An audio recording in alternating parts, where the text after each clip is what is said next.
உங்களுக்கும் அமெரிக்காவுக்கும் இருக்கக்கூடிய சண்டையில எங்க நாடுகள் எல்லாமே மிகப்பெரிய சங்கடத்திற்கும் இக்கட்டுக்கும் தள்ளப்படுகிறார்கள் என்கிற வினயமான கோரிக்கை ஒன்றையும் ஜப்பானுடைய பிரதமர் இன்றைக்கு ஈரானை நோக்கி முன்வைத்திருக்கக்கூடிய செய்திகளுக்கு மத்தியில, அதே நேரத்தில் நான் ஈரானை நம்பல, ஆனா ஈரானை நம்புவதற்கு கடைசி ஆளும் நான் தான் அப்படின்னு சொல்லியிருக்கிறாரு. ஈரானை அவர் நம்பலையா, ஆனா ஈரானை நம்பினா ஈரானை நம்புகிற கடைசி ஆளும் நானாகத்தான் இருப்பேன் என்று சொல்லிட்டு இந்த குதுஸ் படை பிரிவினுடைய தளபதியாக செயல்படக்கூடிய இஸ்மாயில் கானி திடீரென ஈராக்கினுடைய முக்கியஸ்தர்களுக்கு கூட தகவல்களை சொல்லாமல் இந்தா வந்து இறங்க போறாருங்கிற நேரத்தில் மட்டும்தான் தகவலை சொல்லிக்கிட்டு திடீரென ஈராக்கில் போய் இறங்கி இருக்கிறார். இறங்கினது மட்டுமில்லாம ஈராக்கினுடைய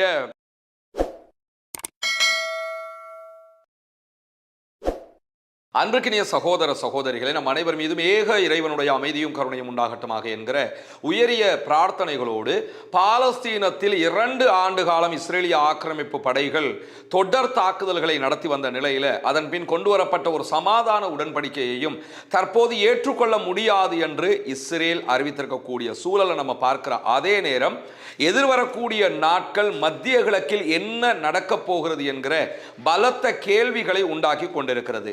இப்படியான ஒரு சூழல்ல ஈரான் ஒரு பாரிய யுத்தம் மீண்டும் ஆரம்பிக்கலாம் என்கிற ஒரு எதிர்பார்ப்பை வைத்துக் கொண்டிருக்கிறது என்கிற செய்திகளும் இன்றைக்கு வெளியாகி இருக்கிறது. இன்றைக்கு வெளியாகி இருக்கக்கூடிய செய்திகளுடைய முழு தொகுப்பை தான் நாம் பார்க்க இருக்கிறோம். அந்த அடிப்படையில் இன்றைய நாள் காசா தொடர்பாக, காசாவினுடைய வெஸ்ட் பேங்க், பாலஸ்தீனத்தினுடைய மேற்கு கரைகள் தொடர்பாக வெளியாகி இருக்கக்கூடிய ஒரு முக்கியமான செய்திகள்ல 2024ஆம் ஆண்டு முதல் இதுவரைக்கும் மேற்கு கரை பகுதிகளில் இஸ்ரேலிய ஆக்கிரமிப்பு படைகள் 170க்கு மேற்பட்ட அப்பாவி பிஞ்சு குழந்தைகளை கொன்றிருக்கிறது என்கிற அதிர்ச்சிகரமான செய்திகள் வெளியாகி இருக்கிறது. யுனிசெஃப் வெளியிட்டிருக்கக்கூடிய தரவுகளின் பிரகாரம் ஒரு வாரத்துக்கு, ஒரு வீக்குக்கு ஒரு குழந்தை மேற்கு கரையிலே கொல்லப்படுகிறது. இஸ்ரேலிய ஆக்கிரமிப்பு படைகள் இந்த அநியாயத்தை தொடர்ந்து செய்கிறார்கள் என்கிற கவலைக்குரிய செய்திகளை நம்ம பார்க்க முடிகிறது. இப்படியான சூழலில் தான் இன்றைக்கு வெளியாகி இருக்கக்கூடிய இன்னும் ஒரு முக்கியமான செய்தி என்னன்னு கேட்டா, உலக அளவுல கச்சா எண்ணெயினுடைய விநியோகம் ஒரு நாளைக்கு 4.3 மில்லியன் பீப்பாய்கள் குறையும் என கச்சா எண்ணெய் உற்பத்தி ஆணையகம் வெளியிட்டிருக்கக்கூடிய செய்திகளில் தெரிவிக்கப்பட்டிருக்கிறது. ஒரு நாளைக்கு கிட்டத்தட்ட 43,000 பேரல்கள் உற்பத்தி குறைந்து கொண்டு வருகிறது. காரணம் என்னன்னு கேட்டால், உற்பத்தியை பண்ணினாலும் அதை விற்பனை பண்ண முடியாது. ஹொர்முஸ் மூடப்பட்டிருக்கிறது, அடுத்த பக்கமாக ரெட் சீல பெரிய பிரச்சனை இருக்கிறது. இந்த 2 நிகழ்வுகளும் இருக்கக்கூடிய காரணத்தினால அடுத்ததாக முன்னேறுவதற்கு, அடுத்த கட்டம் போவதற்குரிய வழிவகைகள் இல்லை என்பதால் ஒரு நாளைக்கு 43 லட்சம் பேரல்கள் உற்பத்தி குறைந்திருக்கிறது என்கிற செய்திகள் இன்றைக்கு வெளியாகி இருப்பதை நம்ம பார்க்க முடியும்.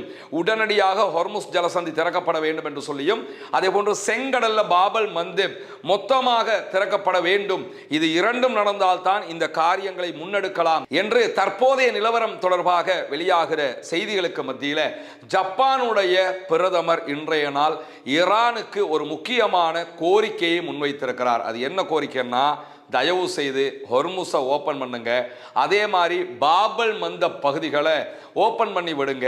இந்த 2 பகுதியும் ஓப்பன் பண்ணாத பட்சத்தில் உங்களுக்கும் அமெரிக்காவுக்கும் இருக்கக்கூடிய சண்டையில் எங்க நாடுகள் எல்லாமே மிகப்பெரிய சங்கடத்திற்கும் இக்கட்டுக்கும் தள்ளப்படுகிறார்கள் என்கிற வினயமான கோரிக்கை ஒன்றையும் ஜப்பானுடைய பிரதமர் இன்றைக்கு ஈரானை நோக்கி முன்வைத்திருக்கக்கூடிய செய்திகளுக்கு மத்தியில் அமெரிக்க அதிபர் டொனால்ட் ட்ரம்ப் இன்றைக்கும் வாய்க்கு வந்ததை வளமையில பேசுற மாதிரி இன்றைக்கும் பேசி இருக்கக்கூடிய செய்திகள் வெளியாகி இருக்கு. அது என்னன்னா, டெய்லி எதையாவது ஒன்ன சொல்லிக்கிட்டு இருப்பாரு. வயசும் அப்படி, அவருடைய ஸ்டைலும் அப்படி, ட்ரம்ப்னா அப்படித்தான் புரிஞ்சுக்கிறீங்களேன்.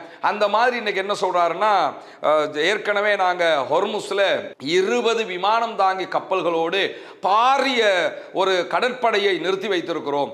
எனவே ஹொர்முஸ் முழுவதுமாக எங்க கண்ட்ரோல்ல இருக்கிறது அப்படின்னு சொல்லியிருக்கக்கூடிய செய்திகளை பார்க்கணும். முதல் விஷயம் நீங்க புரிஞ்சுக்கிறணும், ஹொர்முஸ் அவர்களுடைய கண்ட்ரோல்ல, அமெரிக்காவினுடைய கண்ட்ரோல்ல இருக்குதுன்னா ஒரு பாதிக்காவது ஹொர்முஸினுடைய நீர் பரப்புக்குள்ள அமெரிக்கன் போர்சஸ் வந்திருக்கணுமா இல்லையா?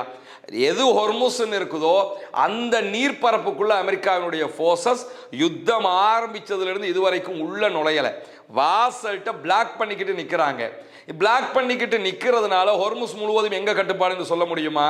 சொல்ல முடியாது. ஆனால் ஈரான் என்ன சொல்லுதுன்னு கேட்டால் ஹொர்முஸ் எங்க கட்டுப்பாட்டில் இருக்குதுன்னு சொல்றாங்க. அது எதை வச்சு சொல்றாங்கன்னா, எந்த கப்பல் உள்ள வரணும்னாலும் வெளியே போகணும்னாலும் எங்க கிட்ட கேட்டு நாங்க அனுமதிச்சா போக முடியும், இல்லைன்னா அட்டாக் பண்ணுவோம்ங்கிறாங்க. மீறி போறவங்க மேல அட்டாக்கும் பண்றாங்க.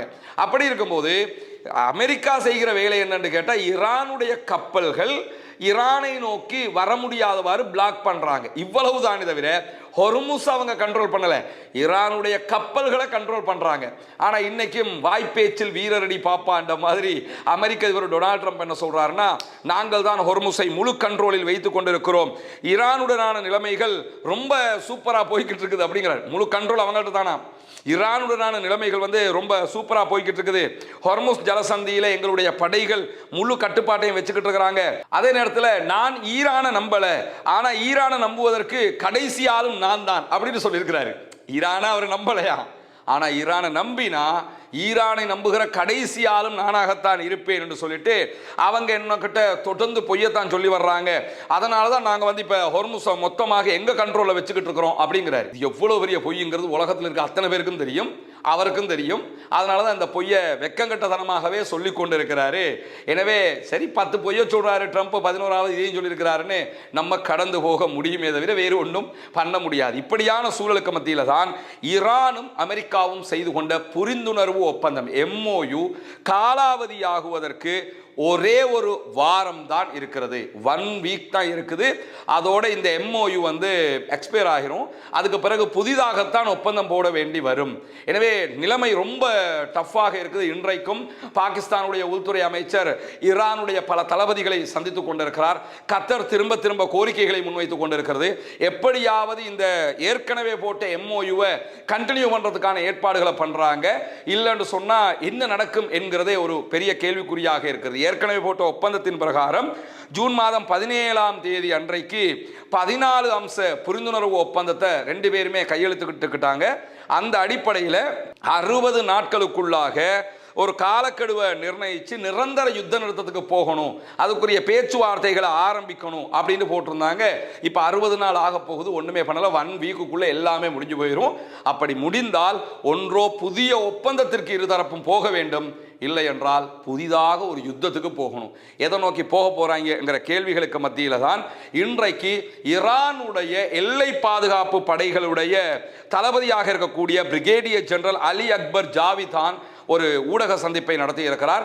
அந்த ஊடக சந்திப்பிலே அவர் தெரிவித்திருக்கக்கூடிய மிக முக்கியமான செய்தி என்னன்னு கேட்டா, ஈரானுடைய எல்லா எல்லைகளும் பாதுகாப்பாக இருக்கிறது, அத்தனை பகுதிகளையும் அண்டர் கண்ட்ரோல்ல கொண்டு வந்துட்டோம்ங்கிறாங்க. தரை வழியாக ஈரானுங்கிறது ஒரு பரந்துபட்ட பாரிய தேசம். அந்த தேசத்தினுடைய எல்லைகளையே அண்டர் கண்ட்ரோல் என்று சொல்றதாக இருந்தா அது ஒரு மேஜர் வேலையாகத்தான் இருக்க முடியும். அவங்க இன்னைக்கு என்ன சொல்றாங்கன்னா, நாங்க முழுவதுமாக அண்டர் கண்ட்ரோலுக்கு கொண்டு வந்துட்டோம், அமெரிக்கா ஈரான் மீது தரைவழி தாக்குதலை நடத்தும் என்கிற செய்திகளை பொறுத்தவரையில இது ஒரு மாயையாகத்தான் இருக்க முடியுமே தவிர ஏற்கனவே விமானப்படையில் அடிச்சே ஒன்றும் செய்ய முடியல, இதில் தரை வழியாக வேற கிழிச்சிருவாங்களோங்கிற விதமாக அவர் பேசி இருக்கிறத நம்ம பார்க்க முடிகிறோம். அதே நேரத்தில் எல்லை பாதுகாப்பு படையினருடைய முழுமையான விழிப்புணர்வு, அதே போன்று உறுதியான கட்டுப்பாட்டை நாங்கள் வச்சுக்கிட்டு இருக்கிறோம். இன்றைக்கு நாட்டினுடைய எல்லா எல்லைகளும் மிக பாதுகாப்பாக இருக்கிறது, யாரும் ஊடுருவ முடியாது என்பதை மீண்டும் மீண்டும் அவர்கள் வலியுறுத்தி கொண்டிருக்கக்கூடிய சூழல்ல தான் இன்றைய நாள் யமன்ல இருக்கக்கூடிய ஹூத்திஸ் படைப்பிரிவுகள் மீண்டும் யமனுக்குள்ள இருக்கக்கூடிய சவுதியினுடைய ஆதரவு பெற்ற படைகள் மீதும் சவுதியினுடைய ஆதரவு பெற்ற படைகளுடைய கண்ட்ரோலில் இருக்கக்கூடிய மக்கா துறைமுகத்தின் மீதும் தாக்குதல்களை நடத்தி இருக்கிறார்கள். யமன்ல இருக்கக்கூடிய சவுதியினுடைய கண்ட்ரோலில் இருக்கக்கூடிய படைகளுடைய ஊடக செய்தியின் பிரகாரம் அல் மக்கா நகரத்தின் மீது ஹூத்திகள் 10 பாலிஸ்டிக் ஏவுகணைகளையும் 4 ட்ரோன் தாக்குதல்களையும் நடத்தி இருக்கிறார்கள் என்று தெரிவிக்கப்பட்டிருக்கிறது. ஆல்ரெடி ஹூத்திஸுக்கு ஆதரவாக ஈராக்கில் இருக்கிற படைகளும் சவுதி மேல தாக்குதல்களை நடத்தி இருந்தார்கள். இப்பொழுது ஹூத்திஸ் யமனுக்குள்ள இருக்கக்கூடிய சவுதியினுடைய ஆதரவு பெற்ற படைகளோடு தான் தாக்குதல்களை நடத்தி கொண்டிருக்கிறார்கள். இது சவுதியினுடைய ஆதரவு பெற்றவர்களை பலவீனப்படுத்துவதற்கான ஒரு முயற்சியாக நம்ம பார்க்க முடியும். என்னன்னா, இதில் நடக்கக்கூடிய இந்த ஜியோ பாலிட்டிக்ஸ் பிரச்சனை ஒன்று நீங்கள் கவனிச்சுக்கிறணும்.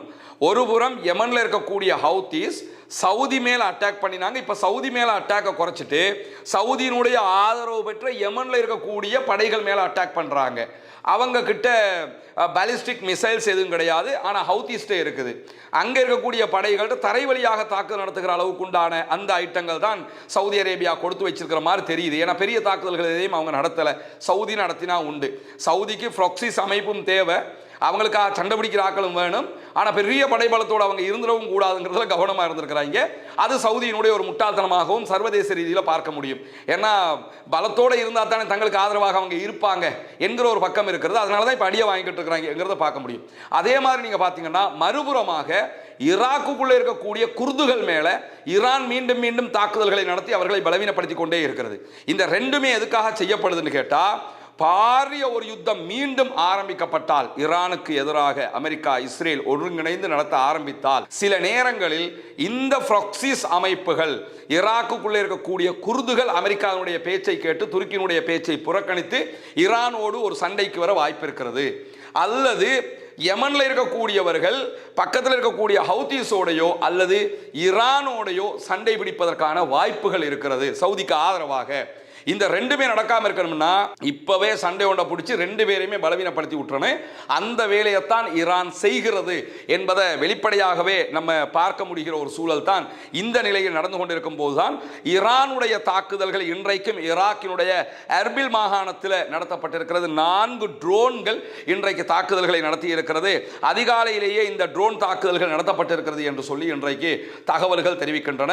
எர்பில் இருக்கக்கூடிய குர்துகளுடைய படைகள் மேலதான் தாக்குதல்கள் தொடர்ந்து நடத்தப்படுகிறது. இது அவர்களை பலவீனப்படுத்துவதற்கும் ஈராக்குக்குள்ளே இருக்கக்கூடிய ஷியா சிந்தனை கொண்ட ஆயுத பிரிவுகளை பலப்படுத்துவதற்குமான ஒரு செயல்பாடு. என எதிர்கால யுத்தத்தை கவனத்தில் கொண்டு அவங்க அந்த வேலைகளை பண்றாங்கிறத நம்ம புரிய முடிகிற அதே நேரத்தில் திடீரென ஈரானுடைய குதுஸ் படைப்பிரிவுங்கிறது ஐஆர்ஜிசியில் இருக்கக்கூடிய மிக முக்கியமான ஒரு படைப்பிரிவு. பிளஸ் இவங்க தான் இந்த வெளிநாடுகளில் உளவு வேலைகளையும் பார்க்குறவங்க. எப்படின்னா மொசாது உள்நாட்டுக்குள்ள இஸ்ரேல் ஷின்பத்தின் ஒரு சிஐடி பிரிவு வச்சிருக்காங்க, உளவு பிரிவை. வெளிநாடுகளை உளவு பார்க்கறதுக்காக மொசாதை வச்சிருக்கிறாங்க. அதே மாதிரி அமெரிக்கா வச்சிருக்கிறாங்க, ரஷ்யா வச்சிருக்கிறாங்க, மேற்கு நாடுகள் எல்லாம் வச்சிருக்கிறாங்க. அரபு நாடுகள் அல்லது இந்த வளைகுடா நாடுகளுக்குள்ள நீங்க லிஸ்டுக்குள்ள எடுத்துக்கிட்டீங்கன்னா அது யார் வச்சிருக்கிறான்னு கேட்டா ஈரான் மட்டும் தான் வச்சிருக்கிறாங்க. சர்வதேச அளவில் உளவு பார்க்கிற வேலையை அதெல்லாம் பண்ணக்கூடிய இந்த குதுஸ் படைப்பிரிவு தான். இந்த குதுஸ் படைப்பிரிவினுடைய தளபதியாக செயல்படக்கூடிய இஸ்மாயில் கானி திடீரென ஈராக்கினுடைய முக்கியஸ்தர்களுக்கு கூட தகவல்களை சொல்லாமல் இந்தா வந்து இறங்க போறாருங்கிற நேரத்தில் மட்டும்தான் தகவலை சொல்லிக்கிட்டு திடீரென ஈராக்கில் போய் இறங்கி இருக்கிறார். இறங்கினது மட்டுமில்லாமல் ஈராக்கினுடைய முக்கியமான தலைவர்கள் தளபதிகளை சந்தித்து பேச்சுவார்த்தை நடத்தி இருக்கிறாரு. ஏன்னு கேட்டால் ஈராக்கில் இருக்கக்கூடிய ஈரானுடைய ஆதரவு பெற்ற ஆயுத குழுக்கள் ஆயுதங்களை கைவிட்டுவிட்டு அரசாங்கத்தோட மொத்தமாக சேரணும் என்கிற கோரிக்கைகளை தொடர்ந்து அமெரிக்கா முன்வைக்குது. ஆல்ரெடி ஈரானுடைய ஆதரவு பெற்றவர்கள் ஏற்கனவே நம்ம பல வீடியோக்களை சொல்லியிருக்கோம். PMF இருக்கிறாங்க, அங்கே மக்கள் திரள் படைப்பிரிவு என்று சொல்லி அதில் 4 ஷியா ஆயுத குழுக்கள் இருக்கிறார்கள். இந்த 4 பேருமே ஈராக்கினுடைய துணை ராணுவமாகத்தான் செயல்படுகிறார்கள். ஈராக்கில் ஒரு பிரச்சனை வந்தா துணை ராணுவமாக இருப்பாங்க, ஈரானுக்கு ஒரு பிரச்சனை வந்தா ஈரானுடைய ஆட்களா இருப்பாங்க. இப்ப அமெரிக்கா என்ன பண்றான்னு கேட்டா இந்த ஆயுத குழுக்கள் எல்லாம் ஆயுதத்தை கைவிட்டணும், மொத்தமா ராணுவத்தில் எல்லாத்தையும் கொடுத்துட்டு ஒதுங்கிடணுங்கிற விதமாக சொல்றாங்க. இது பத்தி சொல்லிட்டு பேச்சுவார்த்தைக்கு போனா பிரச்சனை ஆகுங்கிறதுக்காகத்தான் சொல்லாமலேயே ராணுவ தளபதி ஈராக்ல போய் இறங்குறாரு. இறங்கி பேச்சுவார்த்தைகளை நடத்துகிறாரு. அரசியல் தலைவர்கள், பாதுகாப்பு குழுக்களுடைய தலைவர்கள், இந்த ஈரானுடைய ஆதரவு பெற்ற PMF-னுடைய 4 படைப்பிரிவுகள் இருக்கிறாங்க, கதாயிப் ஹிஸ்புல்லா இருக்கிறாங்க, இந்த மாதிரி அமைப்புகள் இருக்காங்க. எல்லோருடையும் அவர் ரகசிய பேச்சுவார்த்தைகளை நடத்தி இருக்கிறாரு. திரைமறைவு சந்திப்புகளை நடத்தி இருக்கிறாரு. சந்திச்சுட்டு ஈராக்கினுடைய அரசுக்கு ஈரான் சொல்லியிருக்கக்கூடிய தகவல் என்னன்னு கேட்டா, இந்த நேரத்தில் ஒருபோதும் எங்க ஆட்கள் ஆயுதத்தை தரமாட்டாங்க, அவங்க கிட்ட ஆயுதம் இருக்கும், அதுக்கான பயிற்சிகளை எடுப்பாங்க, அதுக்கான தயாரிப்புகள் இருப்பாங்க என்று சொல்லி தெளிவாக சொல்லிட்டாங்க. காரணம் என்னன்னு கேட்டா, ஒரு புதிய சுற்று தாக்குதல், மீண்டும் ஒரு பெரிய யுத்தம் ஈரானுக்கு எதிராக நடக்க இருக்கிறது என்று ஈரான் எக்ஸ்பெக்ட் பண்றாங்க. ஏன்னா அமெரிக்கா எந்த அளவு தூரம் பொறுத்துக்கிட்டு போவாங்கிற கேள்விக்கு புதிய கப்பல்களை எல்லாம் மத்தியகளுக்கு அமெரிக்கா அனுப்பிக்கிட்டு இருக்குது. எனவே மீண்டும் ஒரு யுத்தம் ஈரானோடு நடக்க வாய்ப்பு இருக்கிறது. அப்படி நடந்தால் ஈரானை பாதுகாப்பதற்கு இந்த ஆயுத குழுக்கள் எல்லாம் தேவைப்படுற காரணத்தினால அதெல்லாம் முடியாது, அவங்க எல்லாம் தெளிவாக இருப்பாங்கன்னு சொல்லி மிக தெளிவான பதிலையும் இன்றைக்கு ஈரானுடைய குதுஸ் படைப்பிரிவு, ஐஆர்ஜிசியினுடைய மிக முக்கியமான படைப்பிரிவு, அதனுடைய தலைவராக இருக்கக்கூடிய இஸ்மாயில் கானி ஊடகங்களுக்கு சொல்லாமல் ஈராக்குக்குள்ள போய் இறங்கி அங்க இருக்கக்கூடிய தலைவர்களை சந்திச்சு ஈராக் அரசாங்கத்துக்கும் இதை தெளிவாக சொல்லிவிட்டு வந்திருக்கிறார். ஈராக்குக்குள்ள என்னதான் அரசாங்கம் இருந்தாலும் அதனுடைய மெயின் கண்ட்ரோல் யார்கிட்ட இருக்குதுன்னு கேட்டால் அமெரிக்காட்ட கிடையாது. ஆட்சியை வேணும்னு அவங்க கண்ட்ரோல் பண்ணலாம், அந்த ஆயுத ரீதியிலான கண்ட்ரோலை ஈரான் தான் வச்சுக்கிட்டு இருக்கிறாங்க, அவங்களுடைய படைகள் தான் வச்சு கொண்டிருக்கிறது. அதற்கான ஆதாரமாகத்தான் இதை நம்ம பார்க்க முடிகிற. அதே நேரத்தில் இன்றைக்கு வெளியாகி இருக்கக்கூடிய இன்னும் ஒரு முக்கியமான செய்தி என்னன்னு கேட்டால், இந்த ஈரான் அமெரிக்க வார நீங்கள் எடுத்துக்கிட்டீங்கன்னு சொன்னால் இதில் ஈரானில் ட்ரம்பினுடைய போர் வியூகம்ங்கிறது ஒரு பெரிய சவாலை எதிர்கொண்டு வருகிறது. இப்போ பிரச்சனை, ட்ரம்ப்புக்கு அமெரிக்காவில் தேர்தலை ஜெயிக்கணும், நெத்தனியாவுக்கு இஸ்ரேலில் தேர்தலை ஜெயிக்கணும். இந்த ரெண்டு பேரும் ஜெயிக்கிறதாக இருந்தால் ஈரானில் யுத்தம் நடந்தா தான் நெத்தனியாகு ஜெயிக்க முடியும், ஈரானில் யுத்தம் நின்னா தான் ட்ரம்ப் ஜெயிக்க முடியும். எனவே தான் யுத்தத்தை நிறுத்துறதுக்கு ட்ரம்ப் ட்ரை பண்றாரு, யுத்தத்தை நடத்தணும்னு சொல்லி நெத்தனியாகு ட்ரை பண்ணி கொண்டிருக்கிறாரு. இந்த ரெண்டு பேரும் தேர்தலை ஜெயிக்கிறதுக்காகத்தான் இந்த கூத்தெல்லாம் நடக்கிறது. எனவே வியூகம் பாரிய அளவில் தோல்வி அடைந்து கொண்டிருக்கிறது என்கிற செய்திகளை நம்ம பார்க்க முடியும். ஏன்னா அமெரிக்காவினுடைய இராணுவ படைபலம் எவ்வளவு பெரிய இராணுவம், எவ்வளவு பெரிய படைபலம், இவ்வளவு இருந்தும் ஈரான் மீதான யுத்தத்தில் அமெரிக்கா இதுவரை விரும்பிய முடிவுகளை அடைய முடியவில்லை, அவர்கள் தோல்வி அடைந்து கொண்டிருக்கிறார்கள். எனவே இந்த யுத்தத்தை பொறுத்தவரையில யாரு முதல்ல பின்வாங்குறாங்க என்பதுதான் இந்த இடத்துல இருக்கக்கூடிய டேர்னிங் பாயிண்டாகவே இருக்கிறது. யார் ஜெயிக்கிறாங்கிறத தாண்டி அமெரிக்கா பின்வாங்க போகிறதா, ஈரான் பின்வாங்க போகிறதா, இதுதான் அடிப்படை தத்துவமாக அங்கே இருக்கிறது. அந்த அடிப்படையில் தான் இவ்வளவு காரியங்களும் தொடராக நடைபெற்று வருகிறது என்பதை நம்ம பார்க்க முடியும். இன்றைக்கு வெளியாக இருக்கக்கூடிய மிக முக்கியமான செய்திகளுடைய தொகுப்பை சுருக்கமாக உங்களுக்கு மத்தியிலே முன்வைத்திருக்கிறோம். தொடர்ந்து இணைந்து வரக்கூடிய செய்திகளை உடனுக்குடன் உங்களோடு பகிர்ந்து கொள்வதற்கு தயாராக இருக்கிறோம். ஆக்கிரமிப்புகள் ஓய வேண்டும், ஆக்கிரமிப்பாளர்களும் ஓய வேண்டும் என்கிற உயரிய பிரார்த்தனைகளோடு ஆக்கிரமிப்பாளர்களுக்கு எதிராக தொடர்ந்தும் ஜனநாயக ரீதியாக குரல் எழுப்புவோமாக வாகிறது. அல்ஹம்துலில்லாஹி ரப்பில் ஆலமீன்.